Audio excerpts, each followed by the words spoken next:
मेरे प्यारे छात्रों, नमस्ते। पिछली तासिका में हमने हिंदी योग भारती 12वीं कक्षा इस पुस्तक परिचय देखा था। उस तासिका में मैंने आपसे ये कहा था कि इस पुस्तक में कौन कौन सी रचनाएं हैं और किन किन विधाओं का इसमें समावेश किया है। तो आज हम इस हिंदी की पाठ्य पुस्तक की पहली कविता, जिसका शीर्षक है नवनिर्माण, जिसको त्रिलोचन जी ने लिखा है, इसको आज हम आरंभ करने वाले हैं।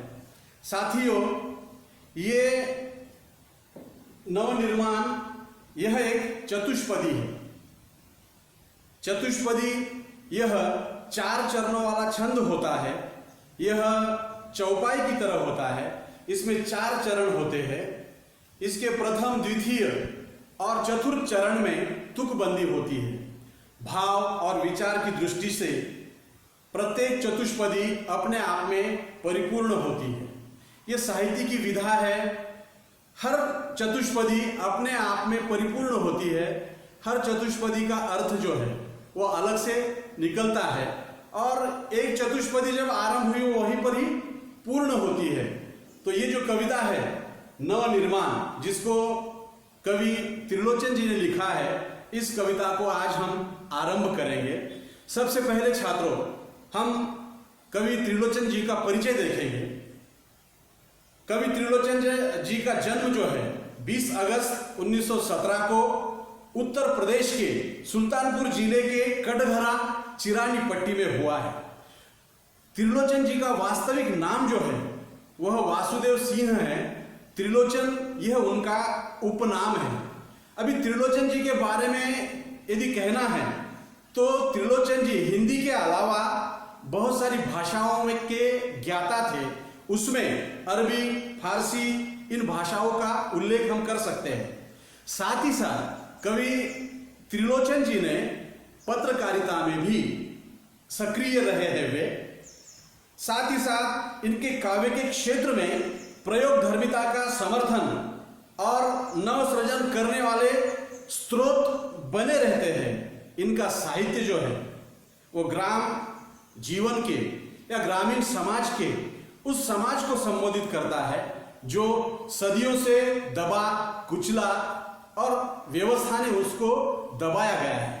कवि त्रिलोचन जी के साहित्य से हमें उन लोगों के लिए प्रेरणा मिलती है जो लोग सदियों से दबे कुचले हैं, जिनको व्यवस्था ने नकारा है। तो यह ऐसा उनका साहित्य है। इनकी भाषा जो है वह लोक भाषा से अनुप्रणीत है। इनकी भाषा में सहज, सरल तथा मुहावरे ये इनकी भाषा में नजर आते हैं। इनका देहांत जो है वो 2007 में हुआ है। साथियों, अब हम वासुदेव सिंह अर्थात कवि त्रिलोचन जी की जो प्रमुख रचनाएं हैं उसके ऊपर प्रकाश डालेंगे। कवि त्रिलोचन जी की रचनाएं हैं धरती, दिगंत, गुलाब और बुलबुल, उस जनपद का कवि हूं, सबका अपना अपना आकाश, ये कवि के कविता संग्रह है। देश काल, ये कवि त्रिलोचन जी का कहानी संग्रह है। और डायरी, ये जो विधा है, इस विधा में उन्होंने दैनंदिनी इस शीर्षक से लेखन किया है। साथियों, अब मैं आपको ये जो कविता है नवनिर्माण, इस कविता की जो विधा है वो है चतुष्पदी। तो इस विधा से मैं आपको परिचित कराता हूं। देखिए, चतुष्पदी ये जो कविता है, यह चतुष्पदी को हम 4 चरणों वाला छंद भी कहते हैं। यह चौपाई की तरह होता है। इसमें 4 चरण होते हैं और इसके प्रथम, द्वितीय और चतुर्थ चरण में तुकबंदी होती है। अभी आपको प्रश्न लगेगा, ये लगेगा कि भाई चतुष्पदी क्या होती है या फिर तुकबंदी क्या होती है। तो तुकबंदी उसको कहते हैं जैसे इसमें जो पहली चतुष्पदी है उसको मैं आपको पढ़कर तुकबंदी क्या है ये समझाता हूं कि तुमने विश्वास दिया है मुझको, मन का उच्छ्वास दिया है मुझको, मैं इसे भूमि पर संभालूंगा, तुमने आकाश दिया है मुझको। अभी इसमें आपने देखा है कि पहले चरण में है मुझको, फिर दूसरे में है मुझको और चतुर्थ में है मुझको। ये तीनों शब्द जो है वो एक जैसे होते हैं, उसको हम तुकबंदी कहते हैं। तो ये चतुष्पदी 4 चरणों वाला छंद है, ये चौपाई की तरह होता है। इसके 4 चरण होते हैं, जिसमें प्रथम, द्वितीय और चतुर्थ चरण में तुकबंदी होती है। तो तुकबंदी जो मैंने अभी आपको समझाया कि पहले, दूसरे और चौथे ये जो चरण है, ये जो पंक्तियां हैं, उनमें एक समान शब्द होते हैं, उनको हम तुकबंदी कहते हैं। तो भाव और विचार की दृष्टि से चतुष्पदी अपने आप में परिपूर्ण होती है।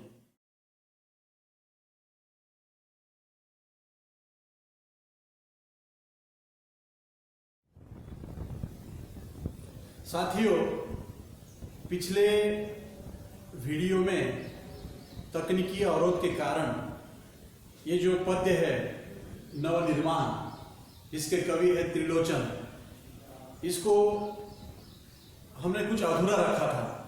आज फिर से नए सिरे से हम उसको आरंभ कर रहे हैं। इस कविता की जो पहली चतुष्पदी है उसको मैं आरंभ करता हूं।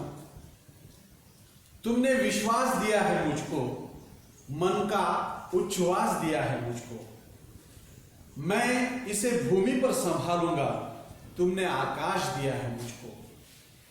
विश्वास यानी भरोसा और उच्छ्वास प्रोत्साहन, ढाढ़स। कवि इस चतुष्पदी में यह कहते हैं कि मनुष्य के जीवन में विश्वास का, भरोसे का एक बहुत बड़ा महत्व होता है। इस विश्वास और भरोसे के बलबूते पर इंसान जो है वो बड़े से बड़े काम कर सकता है। इसीलिए कवि ने, हम चाहे तो ये कहेंगे कि प्रकृति को कहा है, चाहे तो हम कवि ने ईश्वर को कहा है, ऐसा भी कह सकते हैं। कवि कहते हैं कि हे प्रकृति या हे मां, तुमने मुझे जो विश्वास दिया है वह विश्वास मेरे लिए बहुत ही महत्वपूर्ण है। तुमने मुझे केवल विश्वास ही नहीं दिया है, बल्कि तुमने मुझे एक असीम संसार दिया है। मैं इस विश्वास को संभाल कर रखूंगा और अपने पास ही रखूंगा। चाहे मैं आकाश में उड़ूं या कितना भी बड़ा क्यों न हो जाऊं, मेरे पैर हमेशा जमीन पर रहेंगे। अर्थात मुझे अपनी मर्यादा का, अपनी कमियों का हमेशा ध्यान रहेगा। फिर से देखिए कि तुमने मुझे विश्वास दिया है मुझको, मन का उच्छ्वास दिया है मुझको, मैं इसे भूमि पर संभालूंगा, तुमने आकाश दिया है मुझको। इसका तात्पर्य है कि इंसान विश्वास के बलबूते पर बड़े से बड़े काम करता है। विश्वास यदि टूट जाए तो वह इंसान कहीं का नहीं रहता है। इसीलिए कवि प्रकृति को यह कहते हैं कि हे मां, तुमने मुझे जो विश्वास और जो प्रेरणा दी है वह मेरे लिए बड़ी महत्वपूर्ण है। मैं इस प्रेरणा को, इस विश्वास को हमेशा अपने पास संभाल कर रखूंगा। मैं चाहे आकाश में उड़ूं तो भी मेरे पैर हमेशा जमीन पर ही रहेंगे और मुझे मेरी मर्यादा का हमेशा ध्यान रहेगा।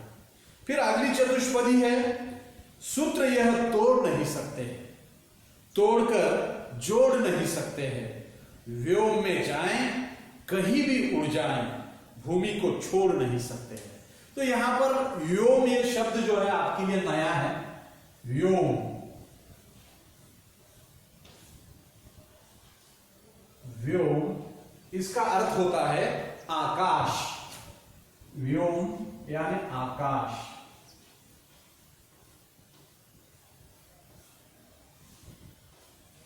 कवि ने यहां पर कहा है कि सच्चाई को कभी कोई तोड़ मरोड़ कर उस सच्चाई को कोई झूठ साबित नहीं कर सकता है। मनुष्य कितना भी बड़ा क्यों न हो जाए, चाहे वह आकाश में उड़ाने क्यों भरता न हो, लेकिन उसे कभी न कभी अपनों के बीच आना ही पड़ता है।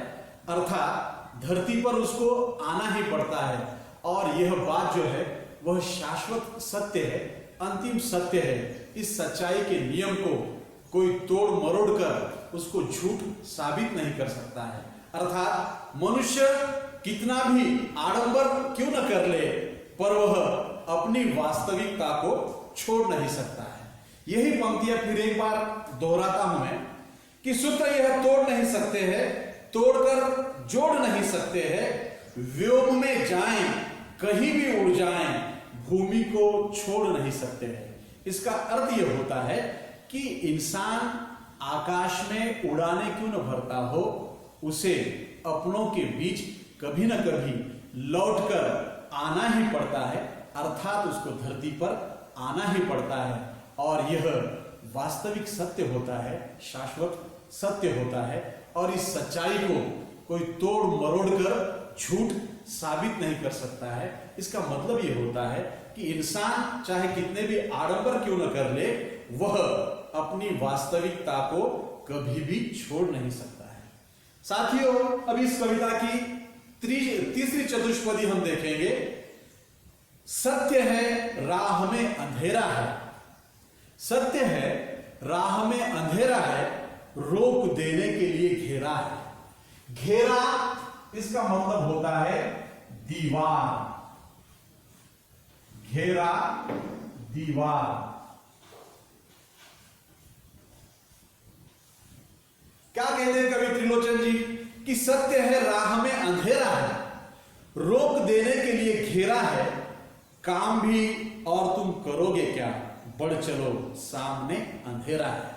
इसका मतलब यह होता है कि जीवन में हमेशा संघर्ष को जारी रखना चाहिए। क्यों? क्योंकि साथियों, संघर्ष से ही हमें सफलता मिलती है।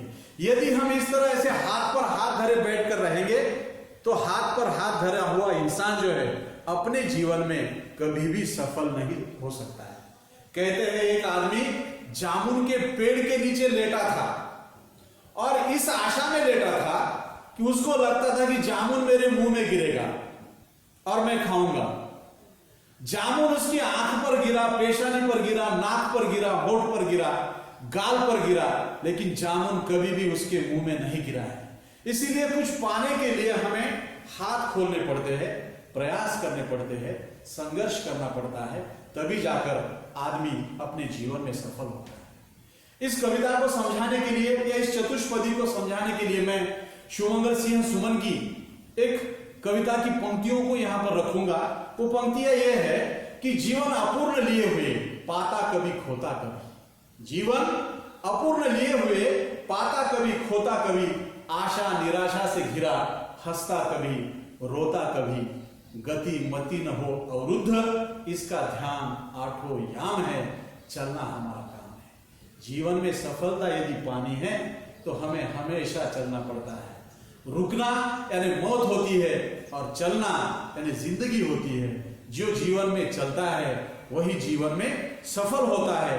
इसीलिए कवि यहां पर कहते हैं कि संघर्ष करने का वो हम सबको आह्वान करते हैं और कहते हैं कि राह में तुम्हारे अंधेरा है, राह अंधेरे से भरी हुई है, लेकिन ये बात सच है कि आपकी प्रगति रोकने के लिए एक दीवार खड़ी की है। कितनी भी कठिनाइयां आपके सामने लाई गई है, लेकिन आपको रुकना नहीं चाहिए, आपको चलना चाहिए। जीवन के राह पर संघर्ष करते करते आगे बढ़ना चाहिए, क्योंकि इसके अलावा आपके सामने कोई चारा नहीं है, कोई रास्ता नहीं है। कवि का कहने का तात्पर्य है कि जीवन में संघर्ष करना जरूरी होता है, संघर्ष से ही सफलता का मार्ग प्रशस्त होता है। यहीं पर रुकेंगे, बाकी अगले वीडियो में देखेंगे। नमस्कार।